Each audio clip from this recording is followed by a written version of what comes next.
एक पंडित जी थे, वो नहाने गए सवेरे सवेरे। पहले तालाबों में नहाते थे लोग, उनके यहाँ तालाब था। तभी वहीं पर तालाब में एक धोबी था, कपड़े धुल रहा था। राजा का धोबी है, तो राजा का धोबी तो थोड़ा रहेगा ना घमंड, भाई मैं राजा का, प्रधानमंत्री का ड्राइवर प्रधानमंत्री से ज्यादा घमंड में रहता है, मैं प्रधानमंत्री का ड्राइवर हूं भाई। गुरु तो गुड़ चेला शक्कर हो गया। हाँ, गुरु तो गुड़ रहा, चेला शक्कर हो गया। ऐसे ही है। धोबी भाई साहब धुल रहे थे कपड़ा, पंडित जी आए। पंडित जी बड़े भक्त थे, भगवान के उपासक थे। आए, रोज नहाने आते थे, आज भी नहाने आए। अच्छा, उनका नियम था नहाने के बाद सूर्य भगवान को, पहले के लोग नदियों में जाए ना तो नदियों में ही जल चढ़ा देते थे, तालाब में जाए तो तालाब में ही सूर्य भगवान की तरफ मुंह करके सूर्याय नमः आदित्याय नमः भौमाय। जब पंडित जी जल चढ़ाने लगे तो धोबी ने कपड़ों को जोर जोर से पीटना स्टार्ट किया। तो जो कपड़ों का गंदा छीटा जल था, छीट नहीं पड़ते, कपड़ों का निकलता है, वो गंदा पानी पंडित जी की अंजलि में जाके गिरा, हाथ में, और उसी से वो सूर्य भगवान को अर्घ दे रहे हैं। तो सूर्य अर्घ में उस जल में वो कपड़ों का धौमन गिर रहा था, गंदा पानी। जबकि धोबी को चाहिए ये था कि जब कोई जल चढ़ा रहा है तो जरा 1 मिनट के लिए भैया रोक लो कि जल पूरा हो जाए। पंडित जी तो जल चढ़ाते रहे, पंडित जी भी ना रुके, वो अपना जल चढ़ाते रहे, सूर्याय नमः आदित्य, पानी गंदा पड़ता रहा। ये दृश्य भगवान ने देखा। भगवान नारायण लेटे लेटे देख रहे हैं, अरे बड़ा गलत कर रहा। सुदर्शन को आदेश दिया, सुदर्शन जाओ जाओ धोबी का सिर काट के लाओ। सुदर्शन चले धोबी का सिर काटने। जब तक सुदर्शन भगवान पहुंचे तब तक पंडित जी की पूजा हो गई पूरी, और जो पूजा पूरी हुई पंडित जी ने बोला, क्यों रे नालायक, मैं पूजा कर रहा था तुझे दिखाई नहीं पड़ रहा, 2 मिनट रुक नहीं सकता, गंदा पानी डाल रहा।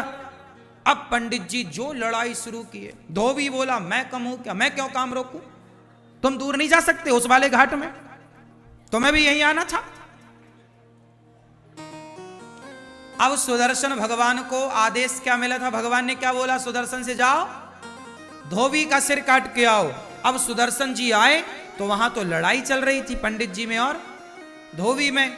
सुदर्शन घबराए कि भगवान ने कहा है कि धोबी का सिर काटना है, इन दोनों में धोबी कौन है ये कंफर्म नहीं हो रहा। सुदर्शन वापस चले गए। भगवान ने पूछा, हो गया सिर काटने का काम? अरे प्रभु ये तो बताओ कि उन दोनों में धोबी कौन है। धोबी तुम्हें नहीं पता? अरे बोले दोनों वो लड़ रहे थे। अब दोनों जब लड़ रहे, दोनों का स्वभाव एक सा है तो कैसे पहचाना जाए। आप भी तो धोबी की तरह हो गए। यदि धोबी गलत था तो पंडित जी आप भी तो उससे लड़के उसकी तरह हो गए। अब उसमें और आप में अंतर क्या रहा? तो सुदर्शन भगवान बोले, वहां तो 2 धोबी हैं, किसे काटना है बताओ। सुदर्शन भगवान से भगवान ने कहा, तुम वापस आप किसी को मत काटो। क्या मतलब हुआ इसका, क्या सीखा आपने इस कथा से? जब जवाब आप स्वयं देते हैं तो भगवान चुप हो जाते हैं कि जवाब तो आपने दे दिया। पंडित जी ने जवाब ना दिया होता उस धोबी को तो भगवान जवाब देते कि नहीं। इसलिए कोई आपको गाली दे, आपको अपमानित करे, आप तो सॉरी कान पकड़ लो भैया, आप सही हम गलत। आप जब आप जवाब नहीं देते तो ईश्वर जवाब देते हैं, और आप जवाब दे देते हैं तो भगवान ठंडे पड़ जाते, भैया तुम ही निपटो सुलझो, फिर हमें काहे, तुम कर लो। जब तुझसे ना सुलझे तेरे उलझे हुए धंधे, तब भगवान के इंसाफ पे छोड़ दे ए बंदे, वही तेरी मुश्किल आसान करेगा, जो तू ना कर सका वो भगवान करेगा। जो आपसे नहीं होता ना वही भगवान करते हैं। इसलिए जवाब मत दो। क्यों मेरी मां? जवाब ना देना चाहिए। मैं केवल सुना नहीं रहा हूं कथाएं, मैं इन सब पे अमल भी करता हूं, इसलिए तुरंत एक वीडियो बना के डाल देता हूं। सॉरी शक्तिमान, कोई भी बात हुई, हाँ, क्षमा बहुत बड़ा हथियार है ये क्षमा। जो तलवार नहीं काट सकती ना, वो क्षमा की तलवार काट देती है। क्यों जी, बात सही है। दुशासन ने द्रौपदी से क्षमा मांग ली होती, दुर्योधन ने द्रौपदी से क्षमा मांग ली होती कि मैंने तेरे कपड़े उतारे द्रौपदी, गलती हो गई, क्षमा। एक क्षमा मांग ली होती दुर्योधन ने, तो क्या महाभारत होता? बच जाते ना लाखों लोग कटने से। हाँ, ये जो क्षमा की तलवार है ना मेरी मां, ये लोहे की तलवार से ज्यादा शक्तिशाली है या नहीं? कितने लोग मानते हैं इस बात को कि ये सॉरी की तलवार, क्षमा की तलवार बहुत सारी तलवारों को उठने से रोक देती है। हाँ या ना? समझ लेना मेरी मां। इसलिए झगड़ा होगा ही नहीं यदि आप मेरी बात मानो तो। कोई झगड़ा नहीं, छुट्टी। तो पति को रोज एक सॉरी बोलो, पत्नी को रोज एक सॉरी बोलो, और सास को 2 बोल दिया करो, बड़ी है ना। पिताजी को 1 बोलो, ससुर को 1 बोलो, पति को 1 बोलो, पत्नी को 1, पर सास को, और सासू मैया आप भी बहू को 3 सॉरी बोला करो। एक इसलिए कि तेरे बाप ने तेरी जैसे पैदा कर दी, सॉरी। एक मेरे बेटे का मैंने तेरे से ब्याह कर दिया, सॉरी। और एक तू मेरे ऊपर चढ़ाई कर रही, इसके लिए सॉरी। हाँ। तो सास बहू को कितनी सॉरी बोले? 3। अब सॉरी नहीं बोलो मैया तो फिर लड़ो बहू से, फोड़वाओ सिर अपना। वो तो जवान है, बलवान, एक मारेगी तुम्हारे दांत टूट जाएंगे 3-4। या तोड़वाओ अपने दांत। बहू से नहीं लड़ना चाहिए, बहू बलवान है, अभी उसका समय है। अभी बहू का क्या है? जवानी है, समय है, रुतबा है। जब ये खुद बूढ़ी होगी तब अक्कल आएगी इसे। जवानी अंधी होती है, मैंने सुना है। ये बात सही है कि गलत है? क्या होती है जवानी? क्या होती है? क्यों भैया, जवानी क्या होती है? हाँ, इसलिए अंधी जवानी में उन्हें दिखता ही नहीं कि माँ भगवान होती है, पिता भगवान होता है। काश वो आंखों की पट्टी हटती तो माता पिता में भगवान नजर आते, फिर भला कोई जवान बच्चा, बहू या बेटा अपने बूढ़े माँ बाप का सम्मान क्यों ना करता, अपमान क्यों करता? अंधा है इसलिए तो बाप में भगवान नजर नहीं आया। जवानी है ना साहब, खून गर्म है, अंधी है। इसलिए सास को कहती है बुढ़िया ज्यादा बोल मत, क्योंकि ये बहू नहीं बोल रही है, ये उसका समय बोल रहा है। लेकिन समय अर्जुन का था कि वो महाभारत जीत गए, लेकिन वही अर्जुन का जब समय बिगड़ा तो जंगल के भीलों से हार गए थे। बोलो हाँ, अर्जुन किसको हराए? महाभारत में सबको हराए।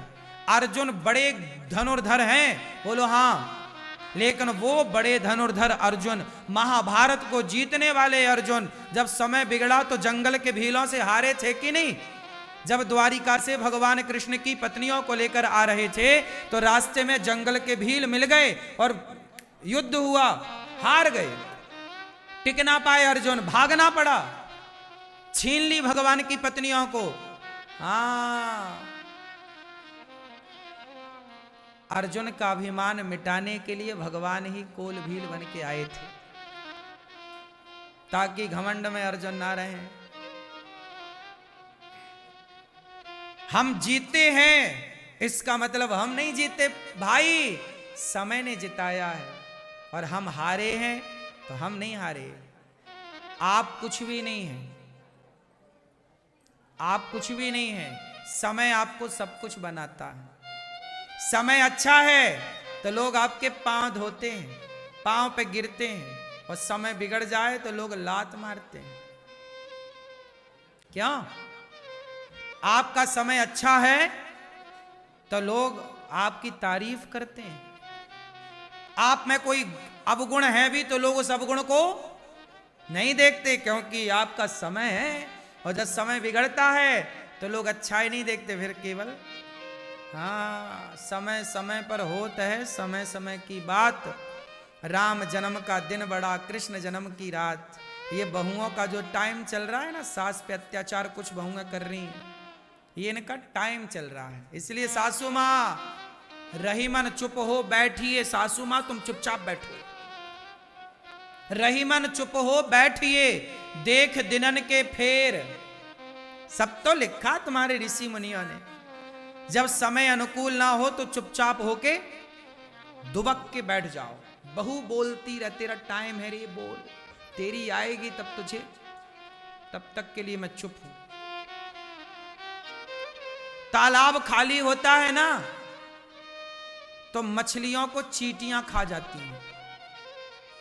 तालाब खाली होता है तो मछलियों को, अभी चींटियों का समय है। और समय किसका? गर्मी है, चींटियों के दिन चल रहे हैं। गर्मी में हर जगह चींटी, मछलियों को खा गई, तालाब सूखा। जब बारिश आएगी, तालाब भरेगा, तो चींटी महारानी कहां भागोगी? मछली पुक पुक कैसे करके खाएगी।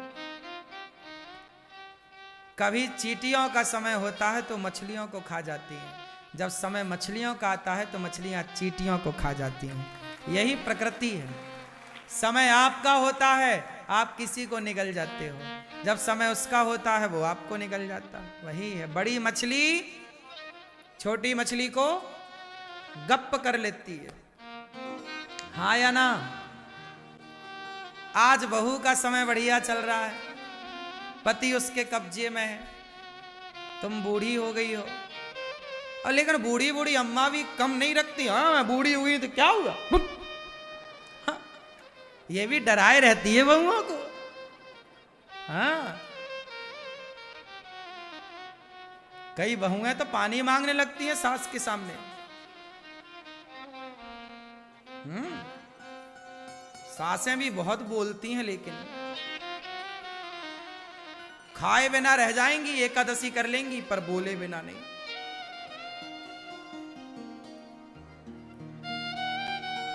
इसलिए मैं सारी समस्याओं का एक समाधान दे रहा हूं। सास बोलेगी कितने सॉरी, बोलो मैया, और बहू बोलेगी कितने सॉरी, 2। मैया बहू है कहां है?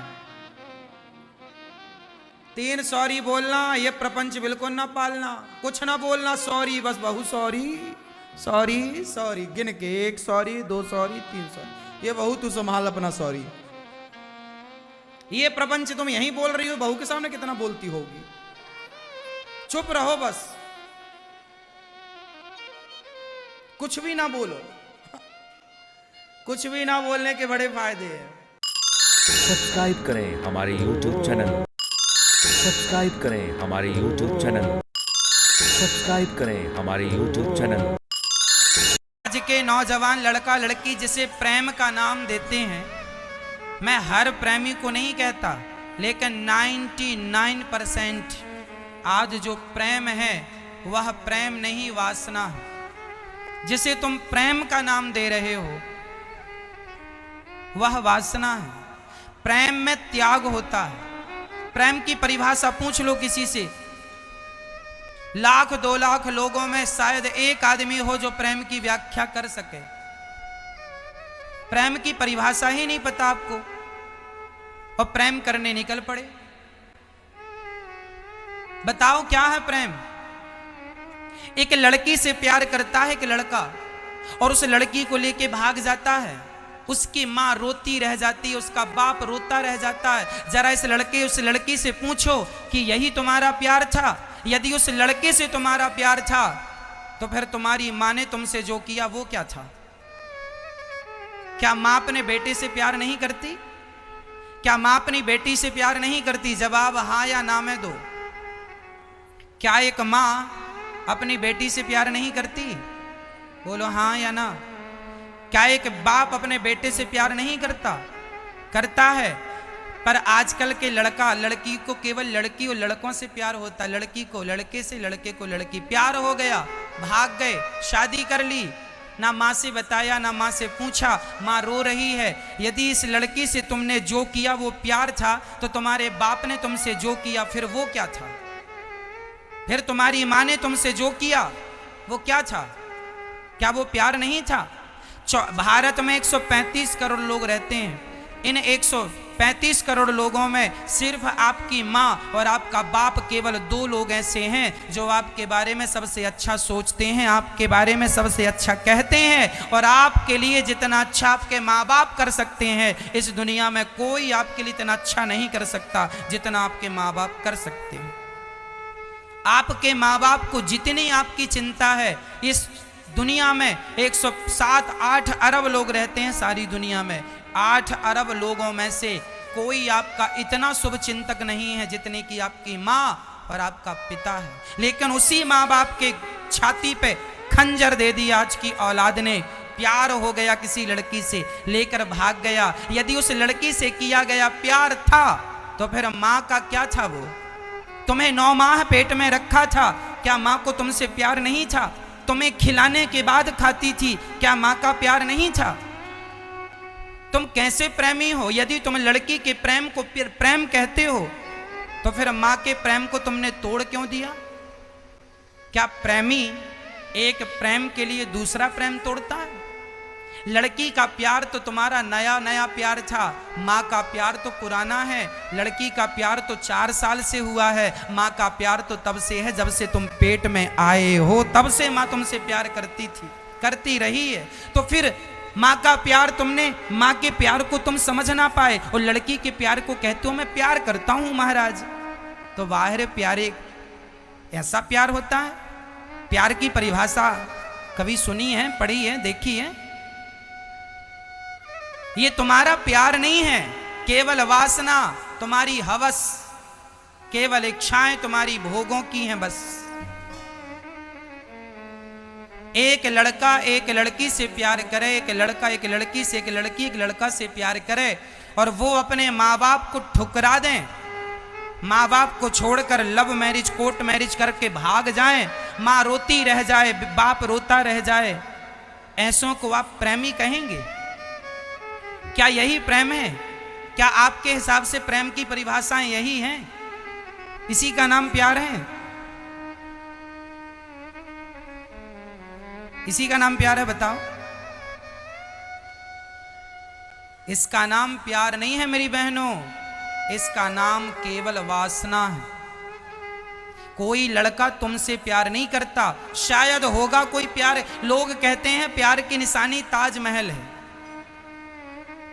यदि ताजमहल है प्यार की निशानी, तो ताजमहल बनवाने वाले ने फिर उसी पत्नी से शादी की थी जिससे प्यार करता था, जिसकी याद में बनवाया, तो उसके मर जाने पर दूसरा विवाह क्यों कर लिया? तीसरा विवाह क्यों कर लिया? चौथा विवाह क्यों कर लिया? प्रेम की निशानी ताजमहल नहीं है, प्रेमी उसे नहीं कहते। चलो आज मैं तुम्हें प्यार की परिभाषा समझा दूं। एक कहानी सुनाऊंगा, इसके बाद एक सवाल करूंगा, फिर उसका उत्तर आप दीजिएगा, उसी से प्यार की निशानी पता चलेगी।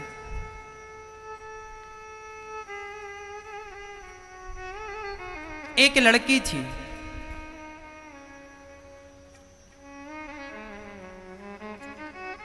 एक लड़की थी,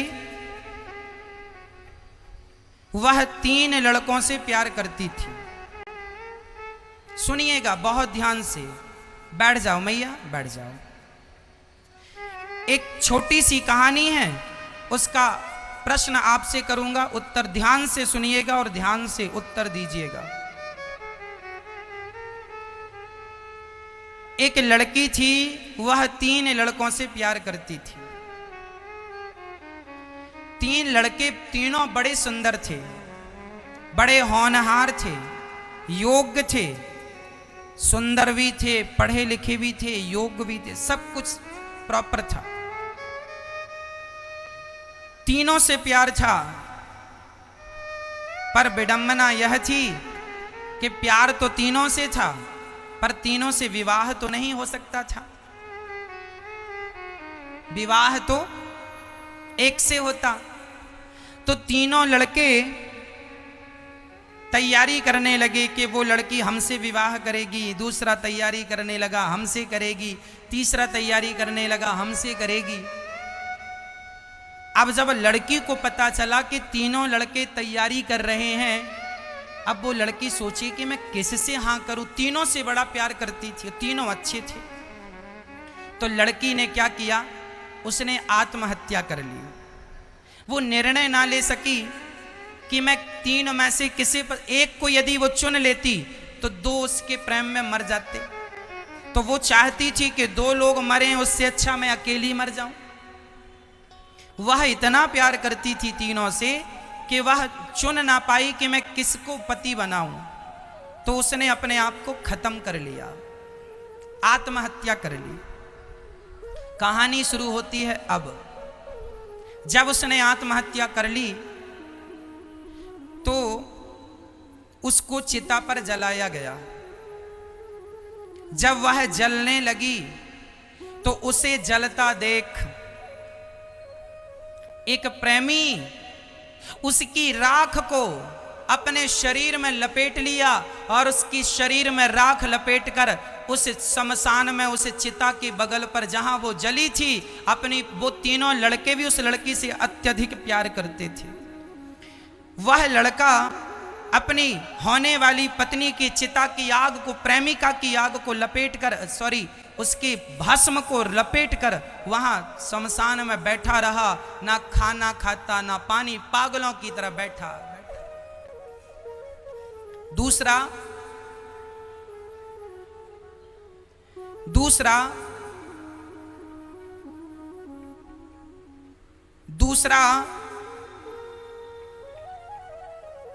ध्यान करने बैठ गए अपनी पत्नी का, अपने होनी प्रेमिका का, कि मेरी प्रेमिका शायद मेरे भजन से, मेरे तपस्या के बल से शायद भगवान प्रसन्न हो जाए और मैं कह दूं कि मेरी होने वाली प्रेमिका को मुझे वापस करो। तो वो ध्यान पूजन में बैठ गया। और तीसरा था, वह उस लड़की को जब जल गई ना तो उसकी हड्डियां बची थी, उन हड्डियों को लेकर वह इस उम्मीद से उसकी हड्डियां रख ली कि शायद कोई ऐसा मंत्र मिल जाए जिस मंत्र से मैं इस हड्डी में प्राण फिर से डाल सकूं। तो जो तपस्या कर रहा था उसकी भेंट एक बहुत बड़े तांत्रिक से हो गई। और तांत्रिक जो था उसने कह दिया कि यदि उसकी हड्डियां होंगी तो मैं उसे जिंदा कर दूंगा। इतना बड़ा तांत्रिक था। अच्छा ठीक है, तो जिसने तपस्या की उसे तांत्रिक मिल गया। उसने कहा हड्डियां लाओ मैं जिंदा करता हूं, और हड्डियां दूसरे ने संभाल कर रखी, दूसरे प्रेमी ने। तो उस प्रेमी ने हड्डियां दी और तांत्रिक ने मंत्र पढ़ा। सच्ची वह लड़की फिर से जिंदा हो गई। लड़की खड़ी हो गई ज्यों की त्यों, और भी सुंदर हो गई वो लड़की, पहले से और भी सुंदर और भी बढ़िया हो गई। अब सवाल आपसे, बताओ उस लड़की अब वो जिंदा हो गई, उसके सामने फिर 3 पुरुष खड़े हैं, बताओ वो लड़की किससे विवाह करे? जिसने उसे जीवन दान दिया वो, या जिसने उसकी हड्डियां रखी वो, या जिसने उसकी भभूति रमाई वो? 3 ऑप्शन है। वह लड़की किससे विवाह करेगी? जवाब दो, जवाब दो। किससे? हाँ,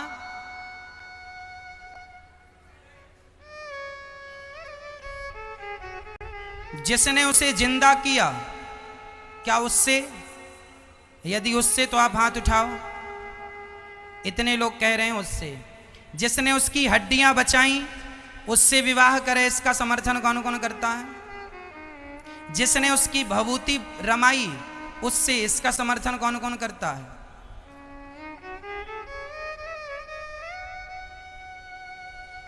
उस लड़की का विवाह हुआ किससे?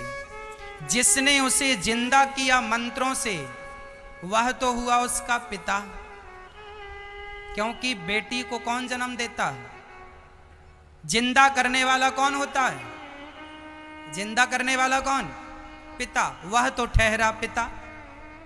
और जो हड्डियां बचा लिया वह हुआ भाई, क्योंकि बहन की रक्षा भाई करता है। विवाह किससे होगा? जो प्रेम तो पागल बना देता है, पागल जो हो गया वही उसका प्रेमी निकला और उसी से उसका विवाह संपन्न हुआ। अर्थ क्या है? प्यार किसे कहते हैं? प्यार में पागल हो जाता है व्यक्ति। भभूति रमाए घूम रहा है, ये प्रेम है, इसे प्रेम कहते हैं। गोपियां कृष्ण के लिए पागल हो गई या नहीं? मीराबाई पागल हो गई कि नहीं? जहर दिया राणा ने, जहर दिया। कौन जहर पीता है भैया? पर मीरा ने तो, राणा ने विष दिया, मानो अमृत पिया। मीरा रानी दीवानी कहाने लगी, वो तो गली गली हरि गुण गाने लगी। ये प्रेम नहीं तो क्या था? अरे प्रेमी को जहर दिया जाए तो वह अमृत समझ के पी जाता है, ये प्रेम है। क्या आपकी माँ ने आपसे प्रेम नहीं किया? क्या आपकी माँ पागल नहीं है आपके लिए? बाप की चप्पल घिस जाती है लड़की के लिए लड़का देखते देखते। क्या तुम्हारा बाप पागल नहीं है? छोटा सा मोबाइल चलाता है, तुम्हारे लिए बड़ा सा लाता है। खुद के कपड़े फटे हैं, तुम्हारे को अच्छा पहनाता है। क्या तुम्हारा बाप पागल नहीं है? तुम्हारे प्रेम में पागल है मेरी बहन। लेकिन तुम्हें अपने बाप का प्यार तो नजर ना आया। 2 कौड़ी के लड़के को कहती हो ये प्यार करता है, वो तुमसे नहीं तुम्हारे सुंदर शरीर से प्यार करता है। समझ जाओगी समय पर तो कुछ नहीं बिगड़ेगा, और जरा देर से जागी तो शायद बहुत कुछ बिगड़ भी जाए।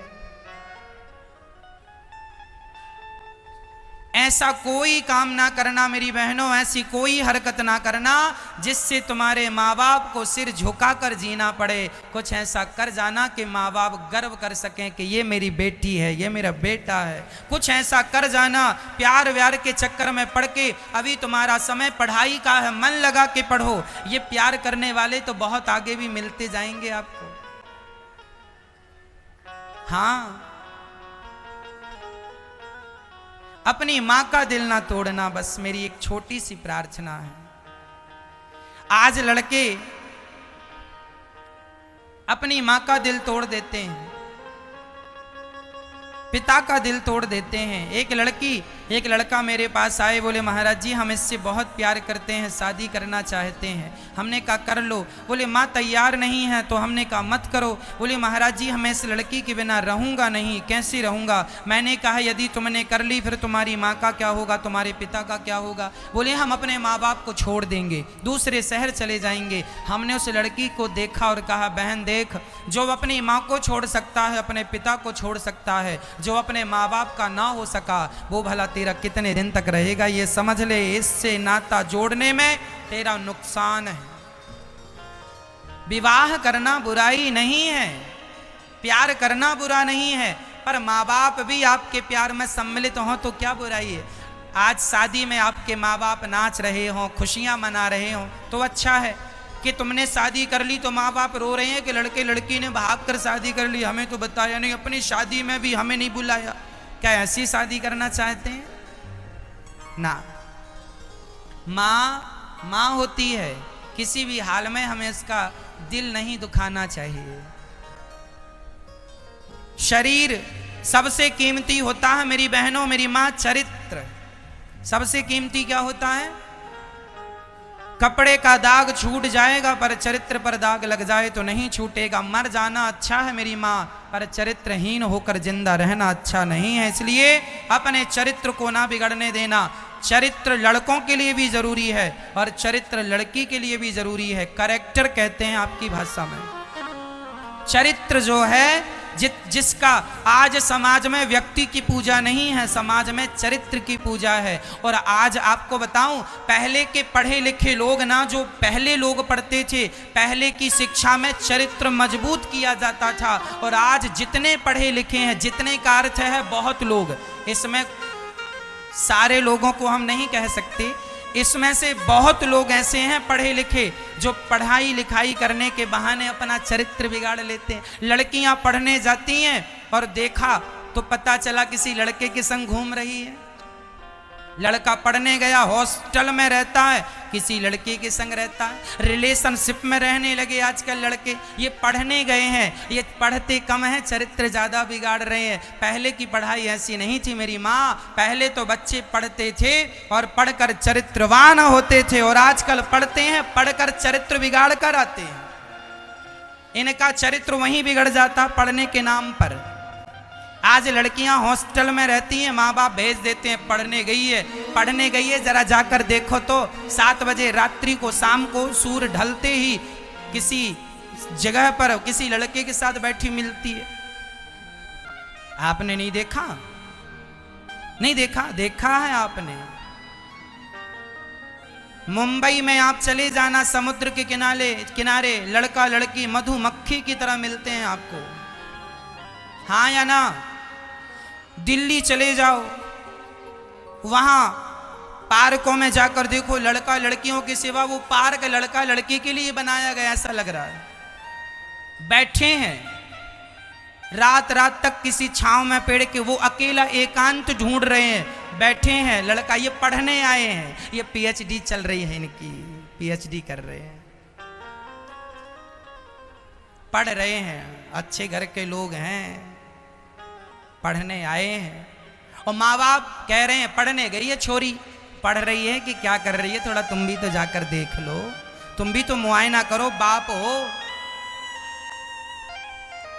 हाँ, तुम्हारा बेटा पढ़ रहा है, जाकर देख लो क्या कर रहा है। बड़े बड़े शहरों में जब आप बेटी और बेटों को पढ़ने भेजते हैं, पढ़ाई तो ना के बराबर होती है, ये सब चलता है, ये सब आपको पता है। लेकिन अब आप ही नहीं चाहते कि ये सब आपके बच्चे संस्कारी हों, तो फिर जब आप ही नहीं चाहते तो फिर दूसरा चाहेगा भी तो क्या होगा?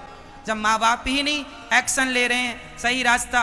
भाई, आपका बेटा पढ़ भी जाए, पढ़ा लिखा भी हो और चरित्र भी मजबूत हो, इसमें क्या नुकसान है? शादी के बाद तुम जितना संसार का भोग भोगना है भोगो, कौन मना करता है, पर शादी तो हो जाने दो। ये शरीर जो है ना, स्वामी विवेकानंद जी गए थे एक बार इंग्लैंड, तो इंग्लैंड का कोई व्यक्ति बोला कि तुम्हारे भारत की नारी तो माटी है, हमारे देश की नारी तो गोल्ड है, गोल्ड, सोना है, सोना। अच्छा, स्वामी विवेकानंद जी ने कहा ठीक कह रहे हो, आपके देश की नारी सच्ची सोना है और हमारे देश की नारी माटी है। हमारे यहाँ माटी का बनता है कुल्हड़, कुल्हड़ जिस पर लस्सी पीते हैं, दूध पीते हैं, छाछ पीते हैं, चाय पीते, कुल्हड़ जानते हैं, मिट्टी की गिलास। स्वामी विवेकानंद जी ने कहा हमारे यहाँ मिट्टी की गिलास बनती है और सोने की गिलास, सोने की गिलास में कोई दूध पी ले तो पीकर सोने की गिलास फेंकेगा नहीं, धुलकर दूसरा पिएगा, धुलकर तीसरा पिएगा, धुलकर चौथा पिएगा। लेकिन मिट्टी की गिलास में एक बार किसी ने लस्सी पी ली, दूध पी लिया, तो वह मिट्टी की गिलास मिट जाएगी, लेकिन फिर दूसरे के मुंह से नहीं लगेगी। ये भारत की नारी है, एक बार किसी को अपना पति मान लेती है, एक बार अपना शरीर किसी को दे देती है तो शरीर पर दूसरे पुरुष को उंगली नहीं रखने देती। ये भारत की नारी है, मर जाती है पर अपने आप को किसी दूसरे पुरुष के हवाले नहीं करती। लेकिन आज समाज में शादी के पहले ही आपके शरीर पर कितनों का कब्जा हो गया। अब आपके पति के लिए आप शुद्ध हो? अपने आप से सवाल करना, ये इसका ना जवाब मेरे पास है ना जमाने को देने की जरूरत है। आप अपने आप से सवाल करना कि आप कितने शुद्ध हैं, आपका चरित्र कितना स्ट्रांग है। और आपने चरित्र बिगाड़ा और अब शादी हो गई आपकी, अपने पति के संग हो, जब कभी अकेले बैठ के सोचोगी ना तो आप कोई ये डिसीजन गलत नजर आएगा, मैंने गलती की। आज जो हम कह रहे हैं वो एक ना एक दिन आपकी समझ में आएगा। इसलिए ये शरीर माटी है, मिट जाएगा, लेकिन अपने पति के सिवा इस शरीर पर किसी और का कोई अधिकार नहीं है। ये भारत की नारी है। विदेशों में तो कपड़ों की तरह लोग पुरुष बदलते, विदेशों की नारी, भारत की नारी ऐसी नहीं है। भारत की नारी माटी की गिलास है, और दुनिया की और किसी और देश की नारी सोने की गिलास होती होगी। सोने की गिलास तो धुल धुल कर दूसरे तीसरे भी लोग उसमें दूध लस्सी पी सकते हैं, पर भारत की कुल्हड़ की गिलास एक बार किसी के मुंह से लग जाए वह टूट जाती है, फूट जाती है, पर किसी और के मुंह से नहीं लगती। ये भारत का चरित्र है। झांसी की रानी 23 साल की थी जब उस पर अंग्रेजों ने हमला कर दिया। जंगल में उसका घोड़ा घिर गया, चारों तरफ से गोली लग गई घोड़े को, घोड़ा मर गया। तब झांसी की रानी ने एक संत जी कुटिया बनाकर जंगल में भजन कर रहे थे, कुटिया की घास अपने सिर पे डाल के आग लगा दी झांसी की रानी ने। पूछा संत ने, क्यों बेटी, क्यों जिंदा जल रही है? झांसी की रानी ने कहा, महाराज कह देना जमाने को कि जब तक शरीर में ताकत थी, घोड़ा मजबूत था, तब तक मैं अपने देश के लिए लड़ती रही, देश के लिए मरती रही। अब मैं आत्महत्या नहीं कर रही हूँ, अभी तक मैं देश की रक्षा करती रही, अब तो अपने चरित्र की रक्षा कर रही हूँ। यदि मैं अंग्रेजों के हवाले हो जाऊंगी, अंग्रेजों ने मुझे पकड़ लिया, तो वह मेरा चरित्र बिगाड़ देंगे। और भारत की नारी मर जाती है, लेकिन वह अपने आप को किसी के हवाले नहीं करते। क्या पद्मावती का जौहर आपको याद नहीं है? पद्मावती का जौहर कह दिया किसी ने कि तुम्हारे पति मर गए युद्ध में। उसने कहा मर गए तो फिर कोई दूसरा पति, दूसरा पुरुष आवे और मुझे स्पर्श करे, बर्दाश्त नहीं है, इसलिए मैं मर जाती हूँ। आग में कूद गई, मर गई, लेकिन अपने आप को किसी के हवाले नहीं किया। ये भारत का चरित्र था। अब कैसा है आप सब जान रहे हैं। इसलिए प्रार्थना हर लड़की से, हर बहन से, हर बेटी से, किसी का कुछ नहीं बिगड़ना। आने वाले साल 10 साल बाद जब तुम कभी अपने आप को आईने में देखोगे ना, तो तुम अपने आप से नजर ना मिला पाओगी मेरी बहनों, यदि तुमने चरित्र बिगाड़ लिया तो। नजरें हमें जमाने से नहीं मिलानी, नजरें खुद से तो मिलानी है। खुद से मिला पाओगे अपनी नजरें। हम नहीं जानते कि आप कैसे हैं, पड़ोसी नहीं जानता कि आप कैसे हैं। चलो तुमने माँ बाप की आंखों में धूल झोंक दिया, कोई बात नहीं, क्या भगवान की आंखों में धूल झोंक पाओगी? हमसे, तुमसे, जमाने से छिपा लो सब चीजें, क्या विधाता से कुछ छिपा है? इसलिए हाथ जोड़ता हूं, चरित्र ना बिगाड़ना। दुनिया में हर चीज का इलाज है, पर चरित्र बिगड़ जाए इसका कोई इलाज नहीं। इसलिए मर्जी अब आपकी। आज छोटी छोटी लड़कियों को 10वीं क्लास में पढ़ रही हैं, गोल गोल रोटी बनानी नहीं आती, और इनको प्यार हो गया है, प्यार चल रहा है इनका। इन्हें पता ही नहीं कि प्यार की परिभाषा क्या है। अभी चौका बर्तन करना नहीं आ रहा, झाड़ू पोंछा, प्यार करना खूब आ रहा है। क्या होगा भारत के भविष्य का? यदि तुम चरित्र से गिर गई मेरी मां, और कल तुम्हारा बच्चा पैदा हुआ, तो लिख के ले लेना स्टाम्प पेपर में, तुम चरित्रहीन होना, तुम्हारी औलाद भी चरित्रहीन ही होगी। लिख लेना। चरित्रहीनों के चरित्रहीन ही तो होंगे, चरित्रवानों के घर चरित्रवान हुआ करते हैं। चरित्रहीनों के द्वारा चरित्रवानों की उम्मीद ना करना।